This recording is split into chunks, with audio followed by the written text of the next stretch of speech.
चुनाव हारने के बाद भी सीएम।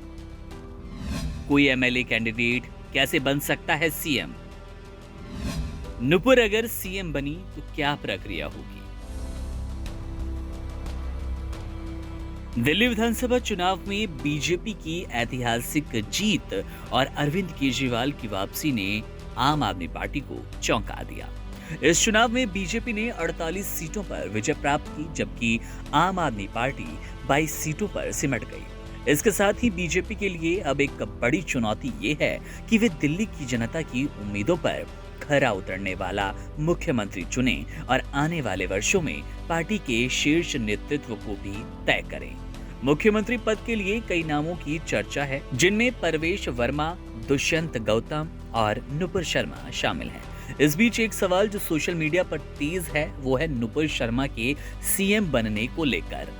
हालांकि नुपुर शर्मा पहले से ही निलंबित है पार्टी की तरफ से और उन्होंने चुनाव भी नहीं लड़ा है, तो इसमें ही सवाल और बढ़ जाता है कि अगर चुनाव कोई कैंडिडेट हार जाता है या चुनाव ना लड़ा हो तो वो मुख्यमंत्री कैसे बनेगा। भारतीय संविधान के अनुच्छेद 164 के चौथे भाग के अनुसार यदि किसी राज्य में बहुमत वाली पार्टी द्वारा प्रस्तावित किया जाए तो राज्यपाल के पास ये अधिकार है कि वे किसी भी व्यक्ति को मुख्यमंत्री पद की शपथ दिला सकते हैं, भले ही उस व्यक्ति ने विधानसभा चुनाव ना लड़ा हो या हार गया हो। इसका मतलब ये है कि राज्यपाल अपनी शक्तियों का उपयोग करते हुए किसी आम व्यक्ति को भी मुख्यमंत्री बना सकते हैं, लेकिन इसके लिए कुछ शर्तें होती है।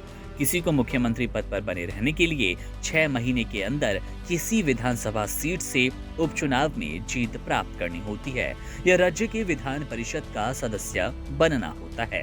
भारत में कई ऐसे बड़े नेता हैं जिन्होंने बिना विधानसभा चुनाव लड़े मुख्यमंत्री पद की शपथ ली। 2017 में उत्तर प्रदेश में बीजेपी ने चुनाव में जीत हासिल की थी, जिसके बाद मुख्यमंत्री पद के लिए योगी आदित्यनाथ का नाम सबसे आगे आया। उस वक्त योगी आदित्यनाथ गोरखपुर से सांसद थे और विधानसभा चुनाव में नहीं खड़े हुए थे।